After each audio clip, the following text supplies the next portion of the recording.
make no sense, but I gotta get it off my chest. There's so much more than where you're from. It's in the fabric of your soul. I just wanna go home, where everybody knows me home, and I make all my memories home. I just wanna go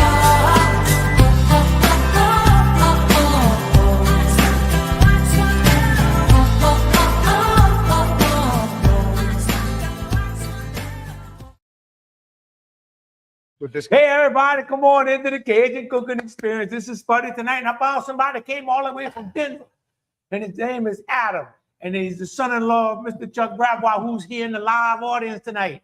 The sponsor of the show, because this Mulligan Stew, it comes from his cattle, his certified Black Angus cattle. This is what we're using tonight. We're going with the best ingredients in the world. Not anybody can get certified Black Angus. That's a fact, Jack.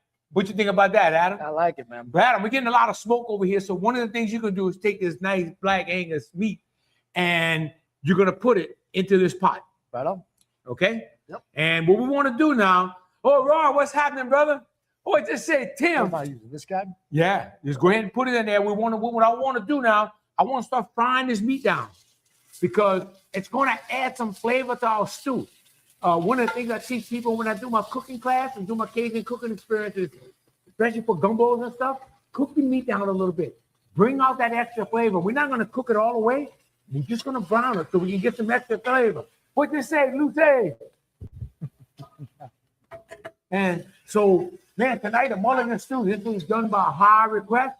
And Roy, next week I am cooking what you asked for. And Lucy said, hi, Adam. Hi, Lucy. And Roy had a special request to cook a crawfish spaghetti in the red gravy. And I said, man, that sounds good. So you know I'm going to doctor this thing up. But next Tuesday, I'm going to do that. The reason why we're cooking this something with beef today, because Adam's in town. I know. And he's coming in town. He lives in Denver, so he didn't get out here much. So we're doing this as a special thing because Chuck donated, sponsored the meal tonight, all the beef. We're always talking about using some high quality products. This is what I'm talking about. Not everybody knows the farmer is going to get some beef, because they raise cattle and get beef for themselves. But if you have a butcher that you're really close to, get you some really high quality product. Because if they're slaughtering their own cattle, man, let me tell you something. They know who's raising those cattle, and they know where it's coming from. It's becoming a rare thing, but if you're lucky enough to know it, use them. Okay, so Mulligan Stew, man, it's something simple. We used to call it old Hobo Stew, and we're gonna talk about that later. Tim, are you using fresh mulligan or canned? Hey, this is that fresh mulligan, and they come from Norco, Louisiana, Tim. So what we're gonna do is we're gonna start making this roux. Put my spoon up there, get my spoon out the way. Let me see if my grease is going to be hot enough. All right. And this is one of the things my mama in Norco, one of her favorite dishes she used to cook all the time. And she happened to live next door to Tim. And she loved to cook a Mulligan Stew and made a good one. Now, but what is a Mulligan Stew? Anything you want it to be. There's no specific recipe, even though we like to have recipes and all that. But think about this. You go back to time, stew's been around for 10,000 years, maybe longer. Technically, a stew is nothing more than a liquid and maybe two different meats. That would be, you could call it a stew then. And so tonight, we're gonna have us some good beef in this stew. And Adam, just keep on working it. Let me kick up the fire on here a little bit here. All right. Uh-oh. See, we might get a little kickback here. All right, now you're gonna get some fire. All right, and you want to keep this. And tonight, to make this roux, I'm actually using avocado oil only because I ran out of lard. Because I definitely would be using lard and But since I'm out, we're going to use some avocado oil. And, you know, so the Mulligan Stew or the Hobo Stew came, if you can remember this, some people may remember this, they had hobos and they used to ride the trains. And they were looking, what'd you say? Cuz, what's happening, Diane? So they were looking for places they were looking for work. This was during the Depression, maybe before the Depression. And these people are really poor and they were just looking for opportunity. So they would hop on the trains, the boxcars, and they would ride the boxcars and get off in these little towns, okay? And when they would jump off, you would have the hobos that would gather together. And they were called hobo camps. And everybody had a job. And that job was to go out there, beg, borrow, and steal to find something to cook for the night. But everybody had a title. So you had a Mulligan mixer. That was the person, that Mulligan mixer was the person. He tended the fire and made sure that the pot, it kept stirring the pot as people were bringing in ingredients. The contribution, that was each person was expected to make a contribution, okay? It could be anything, potatoes, onions, carrots, wild game, anything that they could pick up during the day. Beg, borrow, and steal, like I said. You brought it into the camp. And then what was the reward at the end of the day? If you brought something into the pot, you got to eat out the pot. Okay. What'd you say, Sharon? Diane, I just finished talking about that. My mom made a fantastic Mulligan stew. Yes, she did. I just finished talking about that. She didn't cook a lot of stuff, but that was one of them she was pretty badass on. All right, getting our stew almost ready. Our roux coming along real good. You see inside that pot? And I got to keep it going because I got this fire a little bit hotter than I want. How's that beef coming, Adam? I think it's looking all right. I got your towel down there in case you got to hold that pot. That pot can start getting hot. And I'm checking the thickness of my roux, and it's looking good. And show y'all a little trick. A lot of people have seen me do this before, but the way I check my roux is I just watch it all slowly come together. I know that roux is actually thick enough now. Now, if you want a recipe, cup and a half of flour. You can't go wrong with that. And Adam's gonna get, now what's happening right now with the beef, we're throwing a lot of water. That beef is throwing a lot of water. So it's gonna take a little time to cook that water out. Then we're gonna fry it down a little bit. And all that flavor that's gonna be in that pot, we bring it in here, don't worry. What you say, Danny? That's one thing I dunk my French bread in. Oh, brother, we got the French bread. We got the French bread ready for tonight. I got the extra long one out. And if you can see, I kind of nibbled on it a little bit already. I got hungry during the day, man. It was calling me. It was calling my name. It was saying, Spudman, here I am. So everybody had a job in that hobo camp. And how did the hobo stew come around? Really, it was defined by the economics of scarcity. Everything was scarce. Think about the Great Depression, how many people were just trying to survive during this thing. But thinking it started around the late 1800s, 1890s, that a Mulligan Stew would have actually started. And then during the Depression, it really, really kicked in. Oh, hell yeah, Roy, you know we're going to feed you, brother. And like I said, there were no rules for this stew. Anything you wanted to put in it, and everybody's got their own recipe, and they get pretty anal about what they're going to put and what they're not going to put.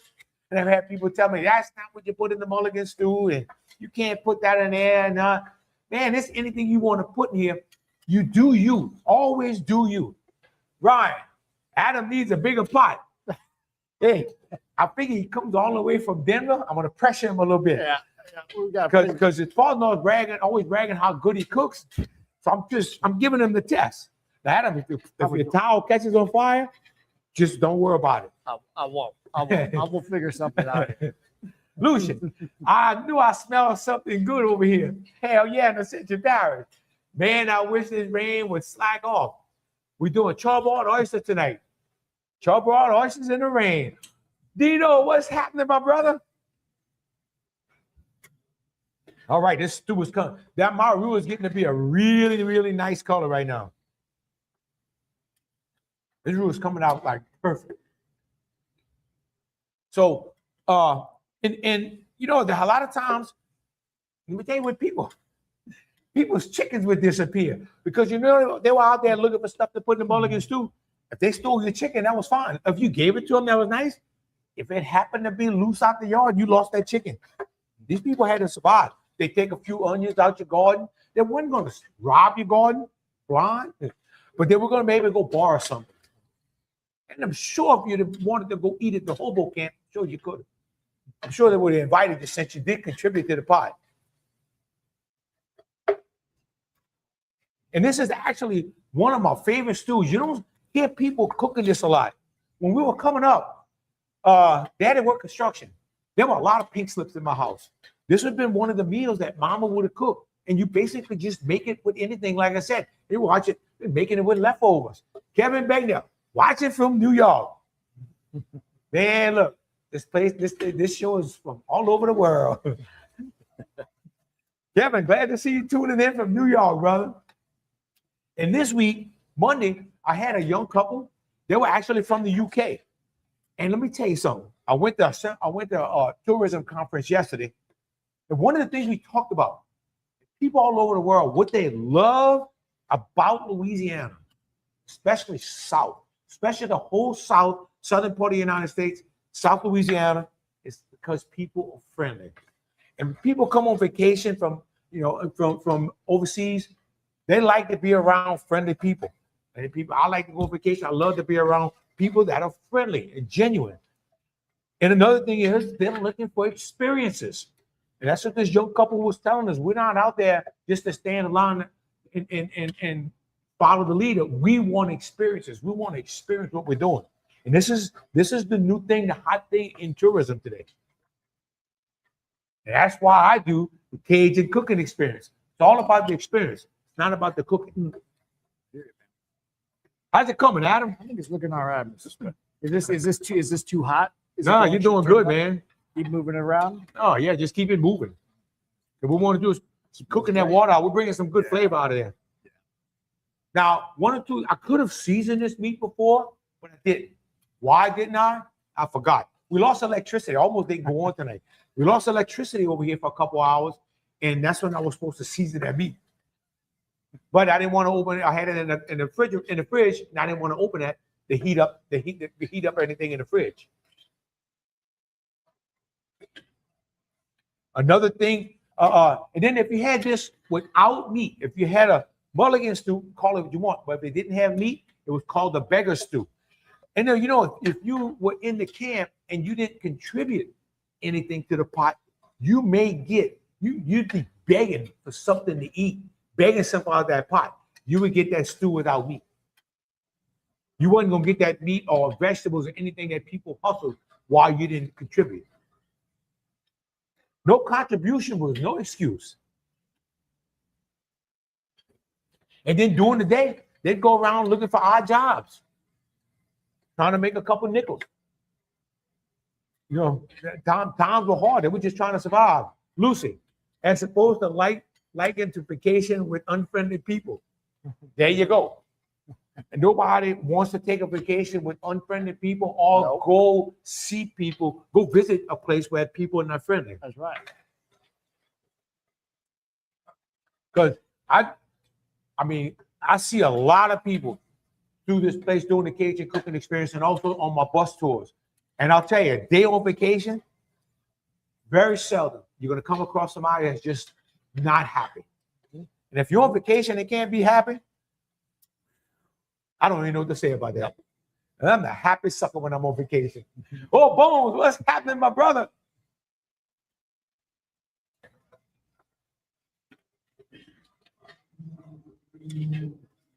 All right. Let's see, I found my clicker. We're going to go down in the pot. See that roux coming along really good? And you see in Adam's pot, you can see this beef is still throwing a lot of liquid.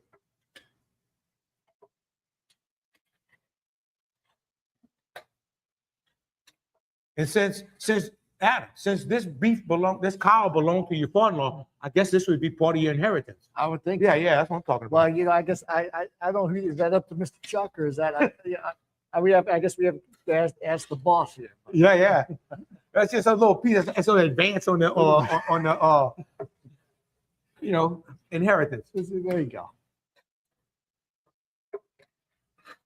And I'm glad you get to see it now. See, Chuck can sit here and watch it. Yeah, that's what I'm talking about.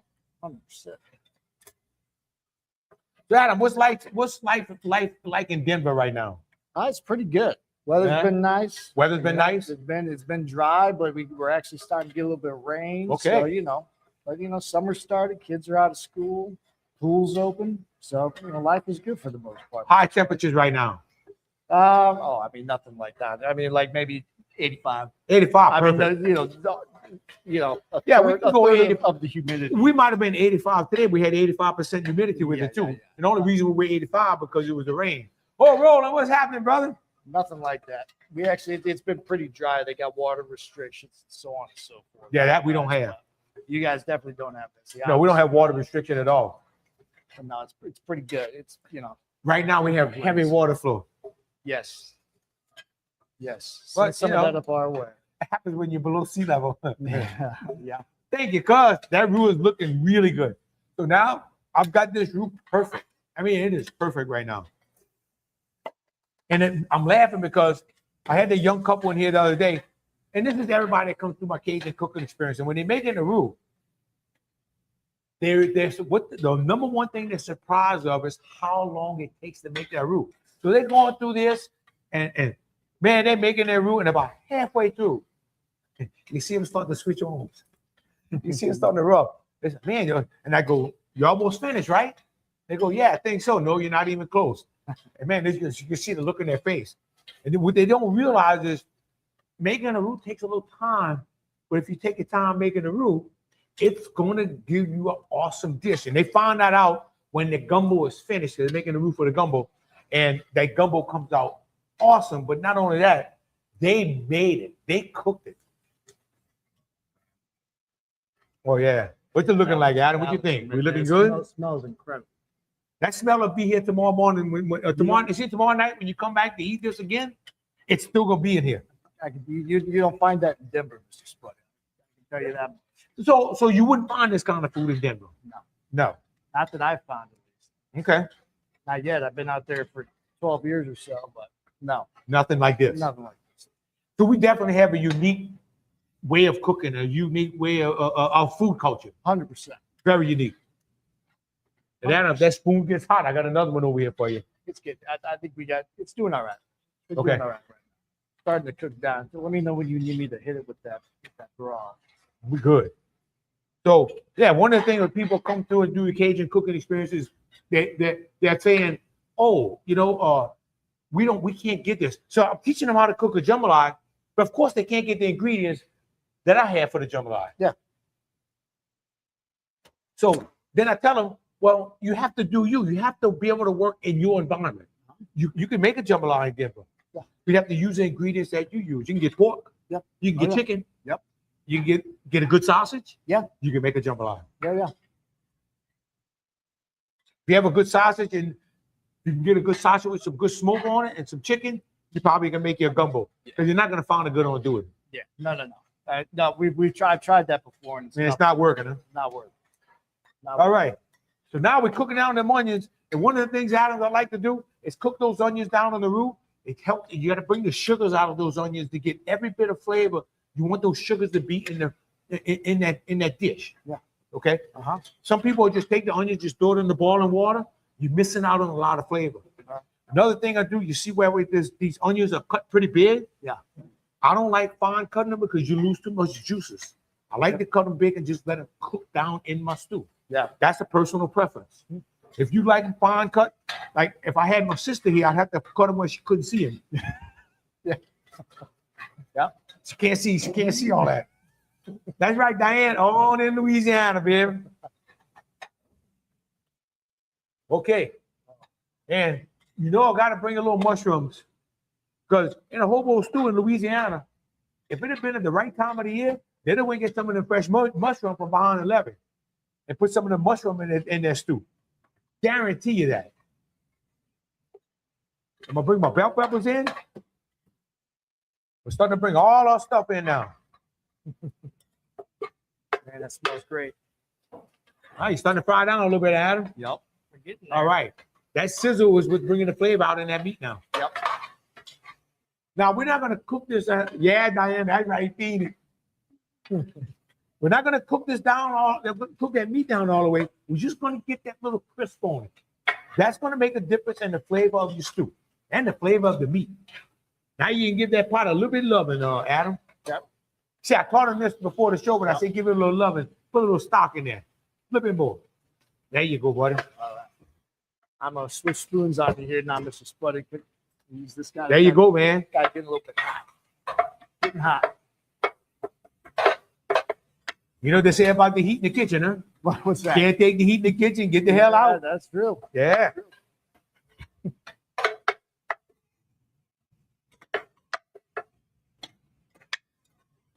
All right. Now, I'm going to bring these carrots in.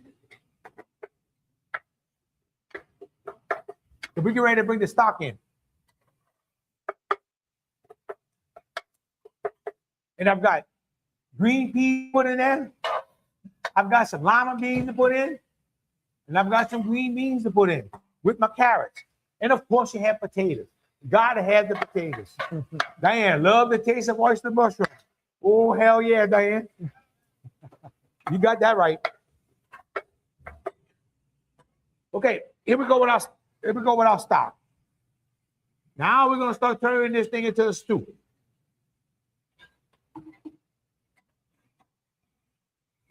Give it a little bit more love in there, Adam. Right. Oh yeah, you're getting some good flavor at the bottom of this pot.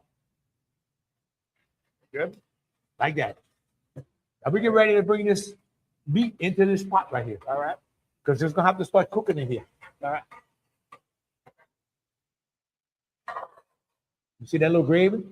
And I'm gonna bring that camera down. Oh yeah, Rod. Now we're talking, brother. And pull that back a little bit, Adam. You can see the gravy building up in his pot, right here in this corner. You see that little gravy? That is nothing but flavor in that pot. And one time I'm gonna get this camera to come back. All right, get this fire up in this pot, get this thing rolling. And I'm gonna start bringing my butter beans in. And Adam, okay, put you some more, give it some more loving, a little extra this time. That's good. Oh yeah, look at that gravy in that pot. Yep. And then what we're gonna do now, we're gonna start bringing that meat over. You can use that spoon over there, grab it, and just start bringing it over. You don't have to dump the pot. All right. Just use the spoon. Oh, this guy. That's Yeah, right. the urn handle. Yep. There you go. And just bring it on over. Oh man, we bring nothing but flavor in this pot.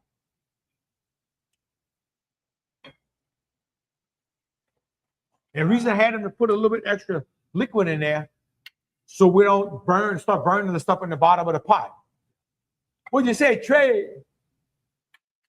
All right. And he's picking up some of that juice and putting it in this pot because eventually it's got to come in here.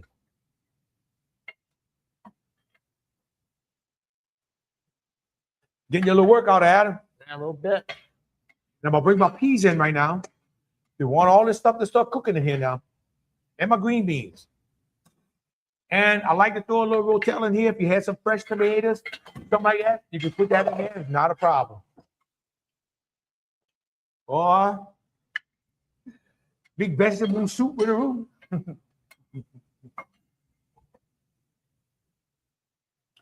Now we got to get this thing boiling. Remember, you got this roux. You got to get this thing boiling. You have to boil it about 10, 15 minutes.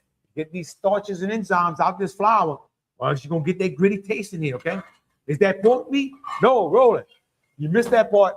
This is certified Angus beef. So our Hobo camp did good. We went to we went to steal some beef. No, my buddy Chuck Gravois, he made his black Angus. So he slaughtered one of his calves and then donated to the supper tonight. Okay, Adam, nope. Nope. Bring these onions in. Right on.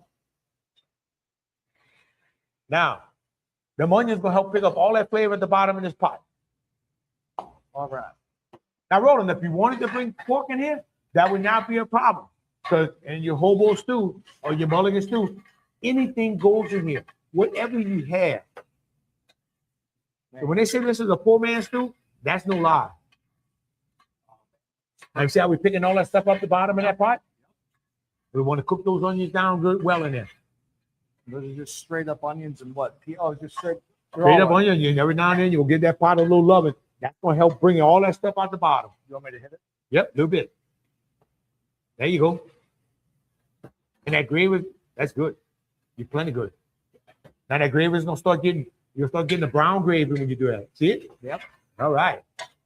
Now, hey, Spudman, is there anything you wouldn't put in that stew? Not a damn thing. Remember, people went across big board and steel, whatever they could do, whatever they could find to put in this stew. So, you know, there are really no rules for Mulligan stew. Now, of course, you have recipes out there, and it's very much related to the Irish stew also.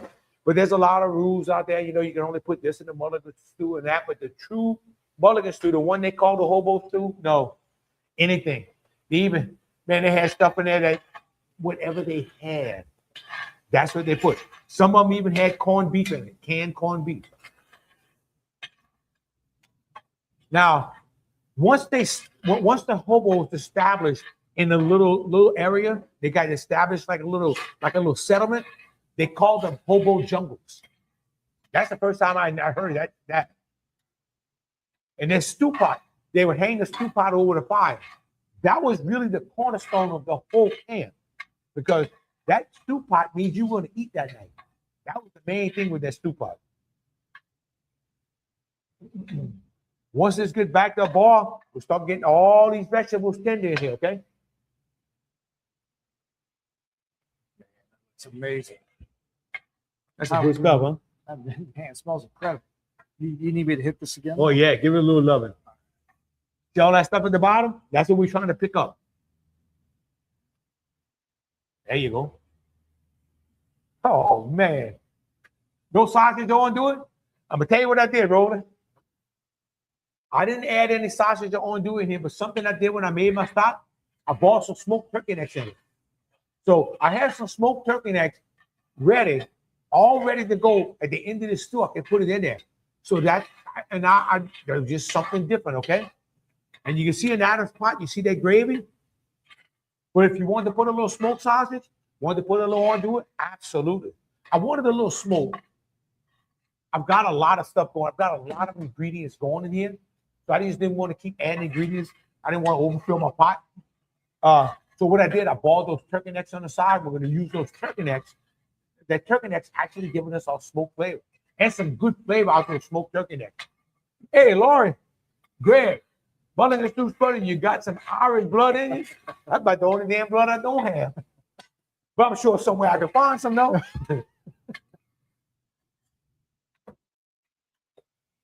Oh, man. This thing's got a great, great color to it. How we looking over there, Adam? Look like we can make a sandwich with that thing, huh? Yes, sir. We need to hit this guy. Oh, again. yeah. Give it a little bit more love it. All right. Well, you're right. Yeah, it catch on fire every now and then. But they don't flash. They ain't gonna worry. If you haven't caught the towel on fire, you never cooked on the Cajun cooking experience. That's what I like about it. Adam just got off the plane today, and I bet you he didn't think he was gonna come over here and work tonight. Not for a moment. Not for a moment. How can I turn this down, though? Huh? How can I turn this down, though, man? Come on. Why? Why is this? Oh, no. No, I said, but I'm gonna get you some little lower fire. I said, how You can can't turn this down. I can't turn this on? One thing I get, look, Adam, what's your hometown? St. Louis. St. Louis. Yeah. So Adam's from St. Louis, New Orleans, Twin City. Yeah. And so Adam is from St. Louis, lives in Denver, but when he comes here, he's like one of the gang. He fits right in. He'll go to the camp and drink with the guys. He'll come here tomorrow night, drink with the guys. I find there's a lot of drinking involved with your visit, Adam. Which is, you know, It's all about the camaraderie, huh? it's probably why we get along so well. Yeah, that's what I'm talking about. That's why you can't remember what everybody talks about. Have to be, reminded about.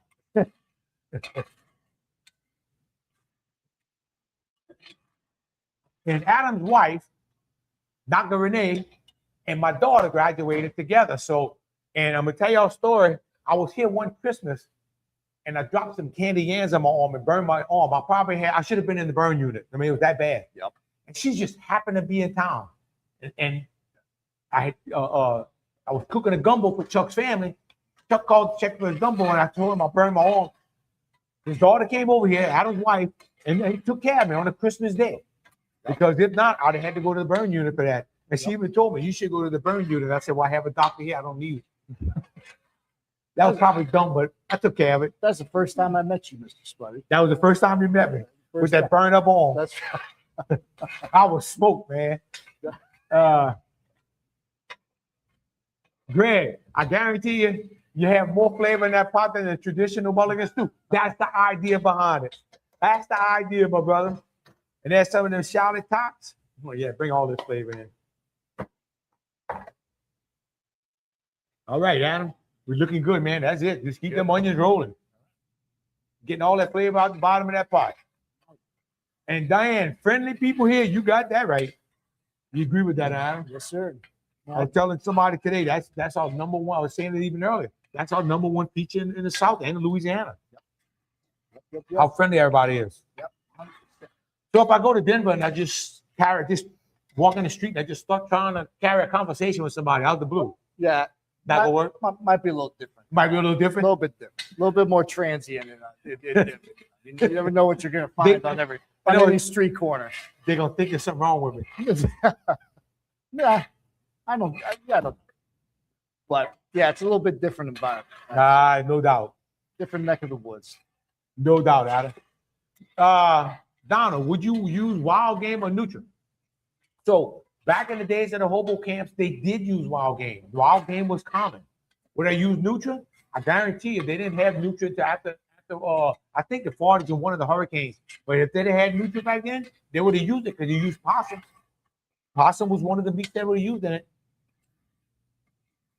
You know, everybody gets freaked out about a possum. If you go look at old pictures of the French Quarter, and I had some pictures out there on the internet that's around 1900, 1901, and you'll see possums hanging from the racks.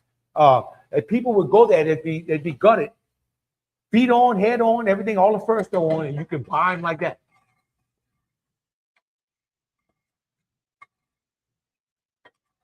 Yeah, if you're hungry, you go eat it. These onions smell good, Mr. Spuddy. Oh yeah, some good stuff, huh? Incredible. Now Yeah. add a little bit more juice in there, Adam. Then what we're gonna do once we get it right, Yep. we're gonna dump it over. Yep. Get a little extra in there this time. Keep going. All right, a little bit more. All right, let's get all that stuff off the bottom of that pot. Oh yeah. This looks muddy. Stick to the beef, cuz I would put neutral in here in a heartbeat. I've eaten neutral before. It's the cleanest meat of a wild animal you're ever gonna eat. It looks just like rabbit, wild rabbit. It really does. And I made on Do It With It on a show years ago. The Hairy Bikers, we made neutral and do it. And we ate it. And I did. I took the neutral and the pork. I mixed it with pork. And it tastes like chicken. That's it, Diane. You go eat it. It tastes like chicken, cuz. All right, we got a good little ball going here. All right. Okay, Adam, hold up. Let's kick this fire up. Okay, you ready? Yeah. Let's bring that over into this pot. Man, we're bringing nothing but flavor in this pot. There we go. Giving Adam a workout tonight.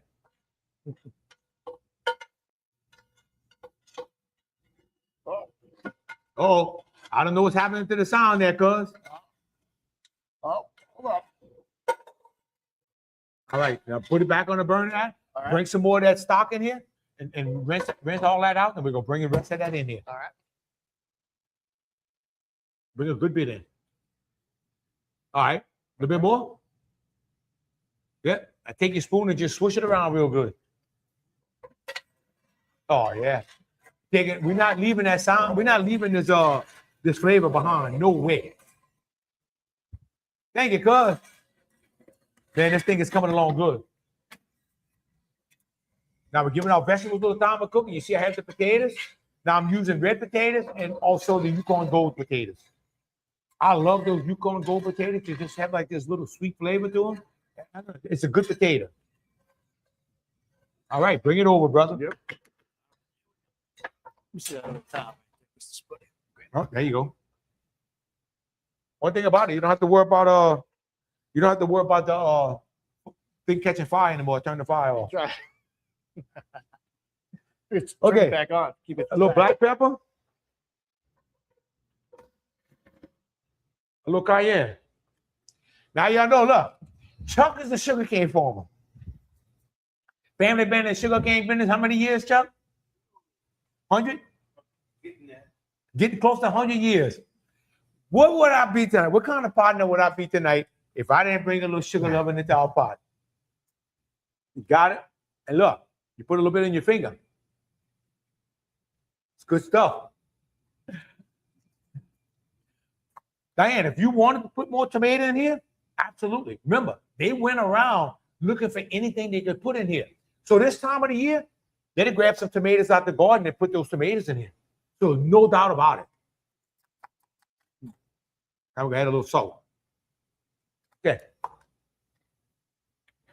Now, one of the things you gotta remember, we're bringing these potatoes in. The potatoes are gonna suck up a lot of seasoning out of this pot, Dana. Yeah. And I'm gonna bring a few of the potatoes in right now. I really don't care how much you actually cook them down, because if they smash up, the starches in that potato will help thicken your gravy. All right. Okay. Juanita Thibodeau, are you selling your products at Bastion? I'm open every Saturday from 10 to 4, Juanita. And I have my own doing my sausage, and I am selling product. And once October comes around, we start getting the cool weather, I'll start opening 5 days a week. Oh. Man, how's it looking? Yeah, it looks awesome. Looks amazing.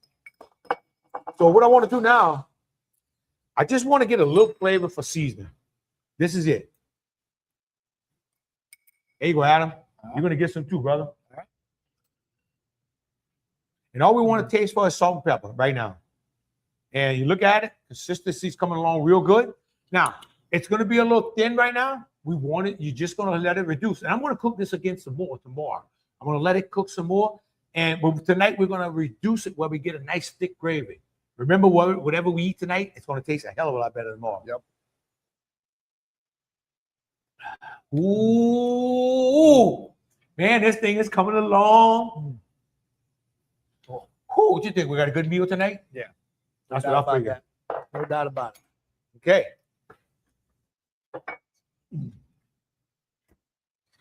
I'm going to bring the rest of these potatoes in. And let's see. What you think we need in it, Adam? What you think's missing? Maybe some more pepper. Maybe some more, what you got there? Salt? Yeah, a little salt, huh? Could definitely use some more salt, too. And we brought those potatoes in. So those potatoes are going to suck up some seasoning. Yeah. I'm going to put a little more cayenne in there. I was just going to say. Because we want a little bit piquant. A little bit piquant. We want a little bit spice, but we don't want to overload it. Yeah. Now, let me ask you a question. People always have this idea that Cajun is hot, you know, which is not. It's spicy. It's got that little piquant. It's got that little kick, but it's not hot. Yeah. What do people think in Denver? Do they relate that, or do they care? Or I think it's just the fact that people are eating like crawfish or something that seems Cajun. But it's nothing like what it really is down here. Right. It's the authenticity of it is just not there. But no, man. I mean, I think it could use a little more spice, but cayenne and pepper, and I mean, it's amazing. Oh yeah, we're gonna put some of that in there. And one of the things I want to check right now, because you did cook the beef down a little bit. I'm gonna try to find a little small piece of beef, because I like to check and see how about beef is coming along. If it's getting tender, because I don't know how tough this calf was. How old was the calf, Chuck? 18 months. Okay, would that be considered old? Prime. Okay. It's getting tender already. Oh, turkey neck. Mr. Peanut Laurent cooking. Best Mulligan Stew at the firehouse. a few times. Everything Peanut LaRon cooked was good.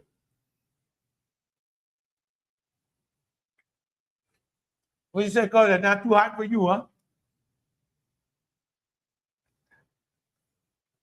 Ooh, that beef is good. All right, Adam, go take another taste. Yeah. Got your dish? Yeah, I got it right over here. Don't lose it now. Yep.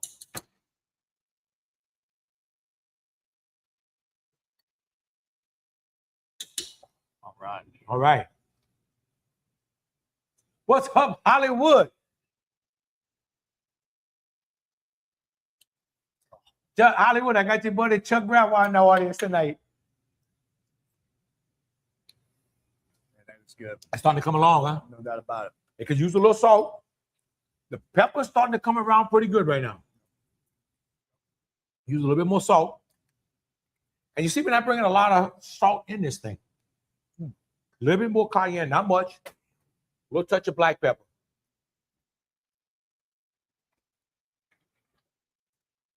Oh, man.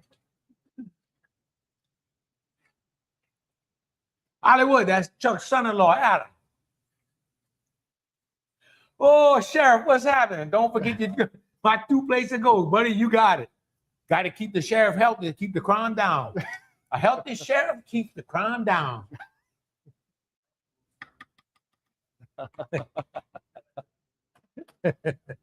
Yep. The fact. All right, Adam, you know what time it is? What are we doing? Don't forget to, let's see. All right. Okay.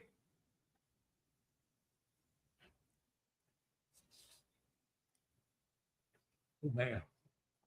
What do you think about this, Adam? There ain't anything wrong with that, Mr. Sputter. That's freaking Oh, man. money. Chuck, Hollywood want to know when he's going to get to come on the show. Whenever you want, Hollywood. Whenever you want, buddy. It'll probably be the biggest audience I ever had. Okay, we're going to crack this fire down. Good, Adam. Come on, man. That's good. Ooh, man. You know what they call this, huh? Breaking bread, brother. Definitely don't get this in Denver, Mr. Sputter. I can tell you that. Y'all don't have a good French bread in Denver, huh? No, not that I can think of. That's something that's very unique to New Orleans because of our German and French traditions, our heritage. Mm-hmm. Now, something we're going to do. One of the biggest tests you're going to make is to serve it over rice.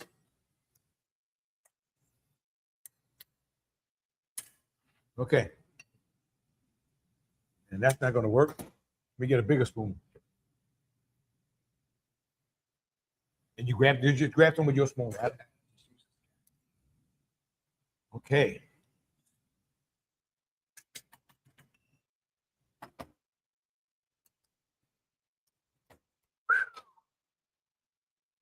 It's my favorite time of the show.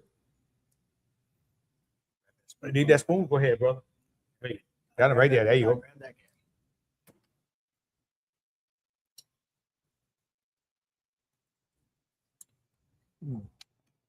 What you thinking, Adam? Man, can't go wrong with that. Huh. It's awesome. How's the season? It's seasoned very well. Especially, I'd say for a pot of food that big, and that's like perfect. You gotta remember. I love spicy food, but I mean, man, that is spot on. Now, you gotta remember tomorrow, this thing's gonna kick up a notch. Just sitting in the fridge overnight. It's gonna get a little spice. Those spices are gonna kick in. So if you overdo it tonight, you might not eat it tomorrow. Yep. Good night, Cuz.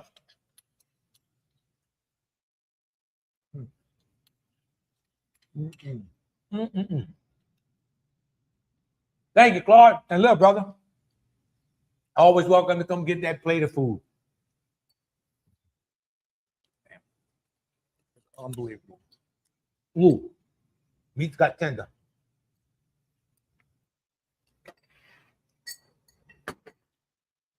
So, how did that one grade when you brought it to the stockyard? Choice. A lot of your meats are graded choice. And what that is, you go from select, very little marble, choice, really good marble, and prime is the one when you look at a ribeye and it's just basically like it's painted white. Oh, you're welcome, my brother. All right, everybody, there y'all have it. Mulligan Stew. What it's going to look like in the plate? Let's check it out. Give me one of your spoons, Adam. Buddy. Okay. And this is how you would serve it.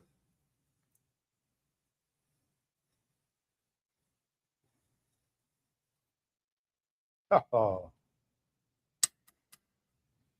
That, my friend, is your Mulligan Stew. And this, we'll tell you what this goes good. A good glass of sweet iced tea, or a good bottle of cold dog beer.